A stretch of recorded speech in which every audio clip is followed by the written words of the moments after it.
Hey y'all, hey. This is Eclesia, the host of the Uncomfortable But Necessary Conversations. Excuse my voice. Of course, I'm about to be under the weather. This is something I go through every year. I handle the stress well on the outside, but my body feel it on the inside, so to speak. So bear with me with the scratchy little throat sound. Anywho, so this week we did not air because it was a very sensitive, touchy subject, and I was having a hard time finding people who are healed from the touchy subject to speak on the touchy subject. So the subject was navigating the holidays without children, being 35 and up. Where some people choose not to have children. Some people experience medical issues. Some people experience fertility issues, a lot of different issues when it comes to the reason they don't have children, and we always don't know those reasons. I never want people to get on here and tell their personal business. So the questions are always tailored to give all of us a snippet of what their life is like so we can see things from their perception and their lenses. I've never been child free, so I don't know what that's like. So I just wanted to, and I'm sure people who's always had children don't know what it's like to be child free, especially if you jumped off the porch with babies. And how people with no children navigate through the holidays. That was episode 6. I wanted a woman perspective in the middle of the week, and I wanted a man and a woman perspective on the end of the week for the men who don't have children as well. So I'm gonna give y'all a sample of what the questions were or were pertaining to for that week. I'm still interested in doing the episode, but we're gonna be moving forward next week, talking about toxic male family members. And if anybody is interested in being on that episode, they definitely can DM me and I'll set it up. I also give all the information. So I run the episodes Wednesdays and Saturdays, and I always give out the information Sunday, so you can have time to look at it, review it, see if you're comfortable talking about the subject. Read the questions, things like that. And always let me know. I'm never going to force you. I'm never going to push you. I'm never going to be like, oh, can you do it for me? It's never that deep. It's never that deep. We just a cancel, a move. We a pivot. I'm going to always pivot and move forward. But this platform I created is particularly to discuss uncomfortable but necessary conversations.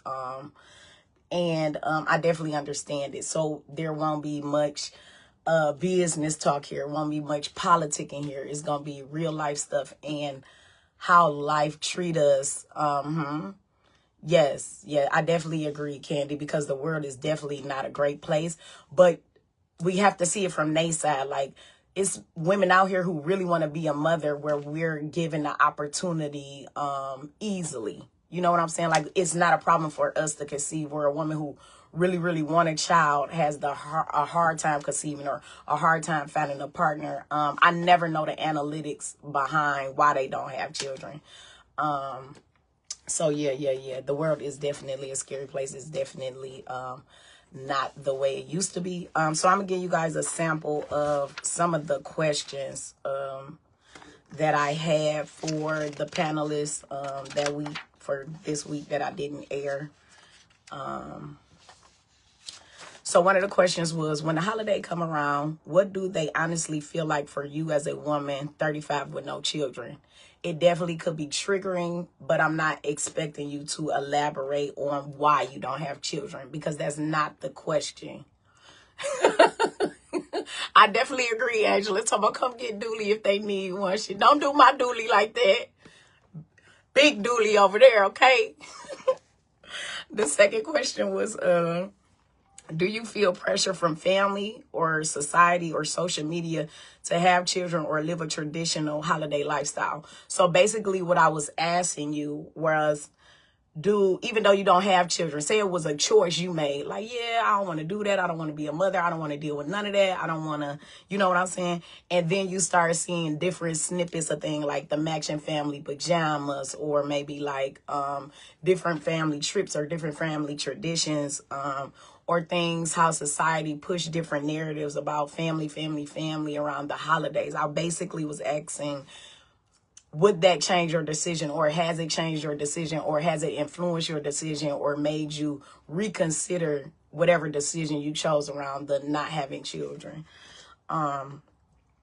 Question 3 was, what stereotypes do you face as a woman 35 plus without children during holiday gatherings? As we know, sometimes we'll walk into holiday settings and you know how it'd be like, oh, that's the cousin with no kids, or that's the rich auntie vibe, or that's big unky because he ain't got no kids.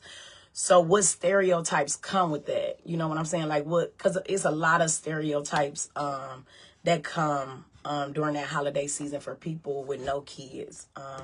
The 4th question was, have you ever felt overlooked during holidays because you didn't have children? And that is very, very deep, and that is a real thing. And I just wanted people to give people insight so they're more emotionally intelligent about people who do not have children. So it was pretty much okay. And then, so people do get overlooked who don't have kids. In my opinion, I've seen it, in different, settings, or they won't include them. Like, oh, they ain't got kids. Don't ask them. Like, what? Like, dang, they still a I mean, like, dang. Question 5 was, do family members expect more from your time, money, and help because you do not have children? I also seen that as well. People assume that because you don't have children, your free time should be compensated to help them. Like, oh, she ain't got no kids, she ain't really got nothing going on. How you gonna say that? I got hobbies, I got a job, I got a whole life over here. I just wanted, you get what I just wanted some type of context behind it, just to open people eyes to stuff they kind of shrug off. Question 6 was, does dating feel different for you around the holidays? Because a lot of people tie family into it, and you can still be a family with no children. There's still a form of family. If you got a partner, if you got relatives you talk to, you are still part of a family, even though you don't have children. So dating around okay. So then question 6 was, does dating feel different for you around the holidays? I think it probably would. I don't think many people are out seeking somebody around like Thanksgiving or Christmas, because most people are with their family, so to speak. Question 7 was, do people assume you should have it all together because you don't have kids?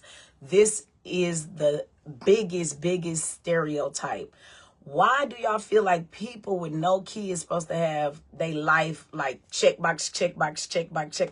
Life be happening to all of us. What Kristen say? Yes, they expect when you don't have kids, they do. They expect you to be able to pick up, drop off, be able to, why you can't help me? You ain't got no, that's the first thing come flying out that mouth. That is so insensitive. That's so entitled. That's a lot of entitlement. It's a lot there. And just because I don't have kids don't mean I should have my life together. Like, what? What? Life happened to all of us. Life is even without kids. Like, what? So question 8 was, what brings you joy during the holiday season? Because a lot of us, like myself, before I ventured off into my healing journey, my kids brought me joy during the holiday season. You know what I'm saying? I was so focused on the joy from that aspect. So being a single person with no kids, they got a different healed perception on what brings them joy during the holidays. Definitely. I want to be with the person on the holidays because I don't have a family set. And I definitely agree, Kristen. I definitely agree. A lot of us, even us with kids and extended family, even if you don't talk to your extended family, sometimes you want connection. Everybody want connection and community, for sure. That we were not designed to be alone. God did not design us to be alone. Question 9 was, if you could rewrite the holiday experience for women 35 plus without children, what would it look like? So basically, I was asking you to tell me how you want culture and society to view women without children during the holiday season. Like, how would you rewrite that narrative? Like, how would you rewrite that? Like, you know what I'm saying? Like, you can't automatically assume there's something wrong with her medically. I never assume that. I always go with choice because people got free will. That'd be the first thing pop in my mind. Like, oh, she just choosing not to have kids. I never assume like it's something medically wrong. Maybe I should. But that's not for me to, you know what I'm saying? And I'm not going to pry and things like that. I feel like that's insensitive too. Like, well, why you don't have kids? If they wanted you to know, they would tell you. Kind of makes sense. 10, my question 10 was, what traditions do you create or want to create that don't involve children or a partner? So basically, I was asking the panelists or people who don't have children to give us an example of what a tradition that you started since you don't have a family and since you don't have a partner.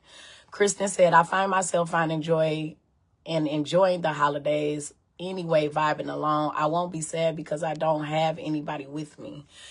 And that's definitely understandable, Kristen, because you're used to being in the space with self.